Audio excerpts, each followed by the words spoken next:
Ingat ya, dalam kehidupan kita itu cuma dua pilihan. Ada yang baik, ada yang buruk. Kita sebetulnya tinggal memilih saja. Ada amalan yang sebetulnya dia tidak mampu, tapi banyak yang mau. Ya. Yang kedua contohnya poligami. Ya. Nah, tidak mampu, tapi banyak yang mau. Ya. Tapi yang ini sudah mampu, tapi banyak yang tidak mau. Nanti kita akan lihat. Jangan yang terakhir yang paling dicatat itu ya. Oh, di sini bikin status lagi. Baik. Yuk kita mulai. Bismillahirrahmanirrahim. Pertama Quran surah ketiga Ali Imran ayat 92. Paling kiri sebelah atas. Lan tanalul birra hatta tunfiqu mimma tuhibbun. Perhatikan teman-teman sekalian, fokus baik-baik. Lan tanalul birra. Baik, kalian tidak akan pernah bisa meraih satu puncak kebaikan tertinggi yang bisa menepiskan yang kotor-kotor sehingga muncul yang baik-baiknya saja. Masih ingat penjelasan kita di masa yang lalu? Seseorang yang berhaji itu, bukankah esensi haji salah satunya adalah menepikan sifat-sifat yang kurang baik dalam diri kita, sehingga yang kotor itu keluar, pulang dari haji yang baiknya yang muncul.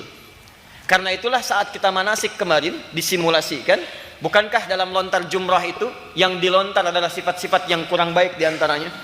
Maaf, marah yang tidak pada tempatnya, sifat arogansi, sifat sombong, sifat-sifat yang buruk, kita lontar semuanya, lontar.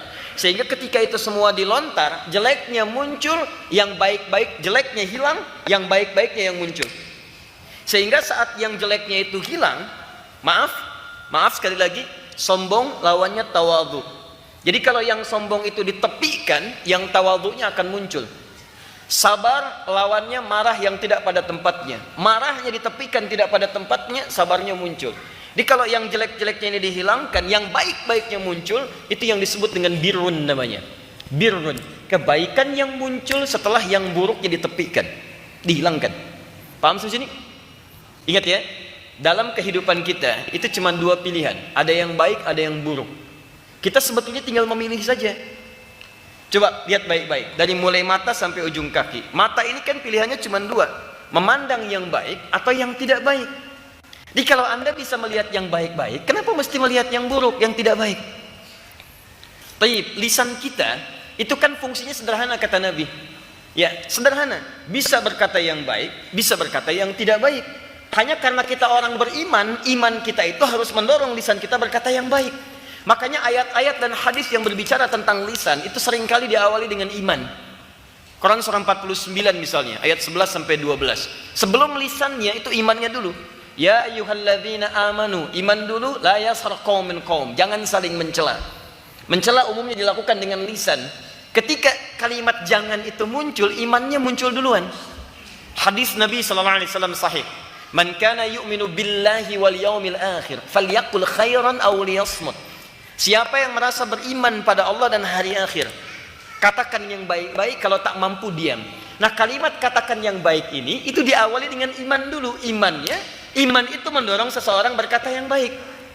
Jadi kalau ada seseorang mengaku beriman kepada Allah, tapi imannya tidak mampu mendorong dia untuk berkata yang baik, ada yang lemah dalam dorongan iman nih. Seperti pompa air hari ini, keluarnya sedikit gitu kan, tut bagi Anda yang gunakan itu semua. Sama, mata juga begitu. Silahkan cek, bukankah fungsi mata dibuka dengan iman dulu? Quran surah 24 ayat 30 sampai 31. Wa qul lil mu'minin dulu yaghuddu min absarihim. Ghaddul basar dibuka dengan kalimat iman. Hanya pria beriman yang mampu mengerjakan ghaddul basar. Jadi kalau Anda mengaku beriman tapi mata Anda tidak bisa berpaling dari yang buruk, ada yang salah dalam imannya. Perempuan juga begitu, karena ayat selanjutnya wa qul lil mu'minat, katakan pada perempuan yang merasa punya iman. Di semua dibuka dengan iman, ujung kepala sampai ujung kaki. Nah, maaf, nilai-nilai keimanan itu ketika membimbing seseorang mengerjakan yang baik-baik, dia bisa pilih dan dia bisa ambil itu. Jadi saya katakan pada teman-teman sekalian, kalau kita bisa memilih yang baik, kenapa mesti mengerjakan yang tidak baik? Itu poinnya. Tapi dalam keseharian itu tidak mudah. Karena di dalam diri kita pribadi saja itu ada dorongan nafsu yang kuat yang kadang-kadang mengarahkan pada yang tidak baik. Itu yang disebut Quran surah ke-12 Yusuf ayat 53, paling kiri sebelah atas. Wa ma ubarni'u nafsi innan nafsa la'ammaratun bisu. Saya tidak bisa menganggap diri saya suci karena adanya nafsu, dan nafsu cenderung mengarahkan pada yang tidak baik. Nah, persoalannya nafsu inilah yang kemudian ditunggangi oleh setan, yang dengan penunggangan itu didorong lebih kuat untuk mengarahkan pada yang tidak baik. Dorong. Itu yang dimaksudkan diantaranya di Quran surah keempat An-Nisa dari ayat 116 sampai dengan 119. Wala udillannahum wala umanniyannahum. Ya Allah, berikan kesempatan kepadaku untuk mengambil bagian dari sisi manusia, nasiban mafruḍa, nafsunya. Saya akan tunggangi itu untuk menyesatkan manusia. Saya akan buat dia berangan-angan. Bahkan hebatnya di Abu Dawud nomor hadis 857, angan-angan itu bisa ditarik dan dimasukkan saat muslim bahkan akan sedang menunaikan sholat. Silahkan cek. Saya sering katakan pada Anda, sebelum Anda bertakbir, itu kita bisa tenang, siap sholat. Tapi begitu tangan Anda diangkat, lisan Anda berkata fayaqulu Allahu Akbar, kata Nabi, setan akan mulai membisikkan angan-angan pada benak Anda, uzkur kada, ingat ini, ingat itu. Jadi Anda bahkan bisa mengingat apa yang tidak ingin Anda ingat saat Anda mulai bertakbir. Tidak percaya nanti Isya, silahkan cek. Begitu Anda mulai bertakbir, Allahu Akbar, muncul semua Pak. Bahkan apa yang saya sampaikan sekarang itu Anda bisa muncul. Kata Ustadz Adi, awas tuh, ada setan yang mengganggu. Padahal itu setan. Nama saya dibawa sama dia. Betul, hatta la yash'ural musalli kam rak'atan yusalli. Sampai orang salat ada yang tidak sadar berapa rakaat sedang menunaikan salatnya. Itu poin terpentingnya. Nah, sekarang persoalannya kita punya sekarang satu bahasan, bagaimana jika seseorang kemudian ingin mencoba menaklukkan sisi yang tidak baiknya sehingga muncul yang baik-baiknya. Dia tekan nafsunya, dia naikkan lawan dari nafsu. Di nanti puncak-puncak yang baik-baik ini kalau sudah berkumpul turunannya disebut dengan takwa namanya. Yuk kembali sini supaya lebih paham. Saya ingin membuat sebuah urutan, perhatikan bagannya dengan baik untuk lebih memudahkan kita memahami. Ibu kelihatan sebelah sini? belum saya tulis. Luar biasa, perempuan soleha belum ditulis sudah kelihatan. Sini nih, ini manusia.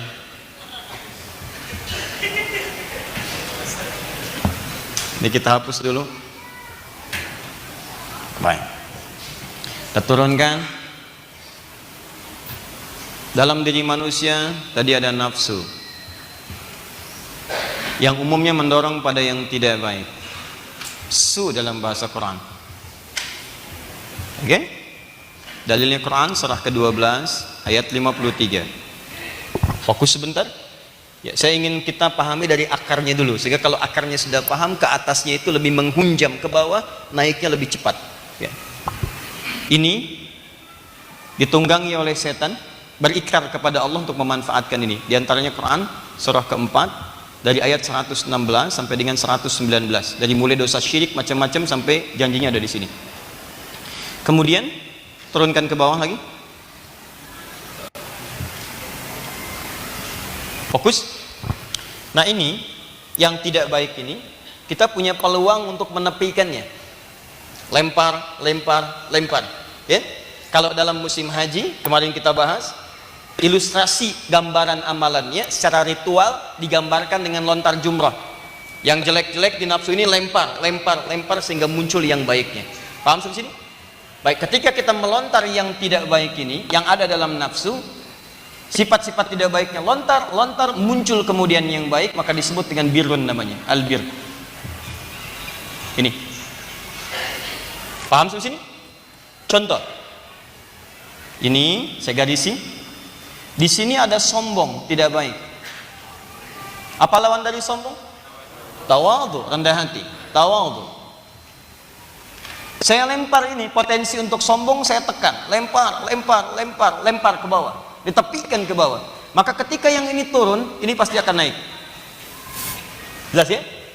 Nah, orang yang berhasil hajinya, sifat jeleknya akan dia lempar, sehingga ketika dilempar, yang baiknya naik. Kalau sifat-sifat yang baik ini kemudian melekat pada diri seseorang, maka berubah kalimatnya dari birrun jadi mabrurun. Mabrur, sifat birnya sudah melekat pada objek, pada diri seseorang. Maka berubah nama dari birrun jadi apa? mabrurun. Dari sini muncul istilah haji mabrur.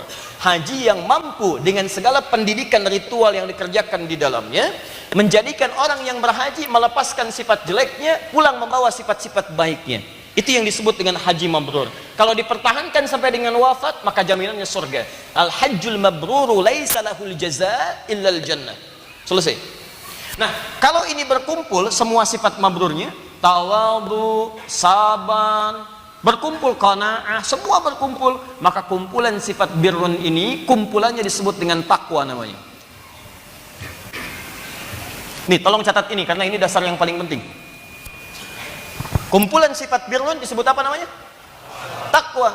Makanya nanti orang-orang yang sebelum berangkat haji oleh Allah diminta dulu untuk mengerjakan bekal-bekal takwa, supaya itu memberikan semangat pada dirinya, nyampe di sana terbiasa meningkatkan takwanya, dengan itu semua melepaskan sifat-sifat jeleknya. Itu yang disebutkan di Quran surah kedua Al-Baqarah ayat 197. Wa tazawwadu fa inna khairaz zadi taqwa. Hei orang yang mau berangkat haji, siapkan bekalmu dulu sebelum berangkat supaya mudah kamu melempar sifat-sifat jelek dalam nafsumu. Sebab kalau kamu nggak persiapkan ini, tidak mudah datang ke sana. Tangannya melempar batu, tapi tidak menghilangkan sifat jelek dalam dirinya. Maaf, yang dipegang kerikil, yang dilempar beton. Jadi cuma melempar beton aja, lempar. Lemparan itu tidak menjadikan lemparannya menghunjam pada jiwanya. Ini bukan kotoran hati yang dilempar, cuma ritual aja yang terjadi. Lempar.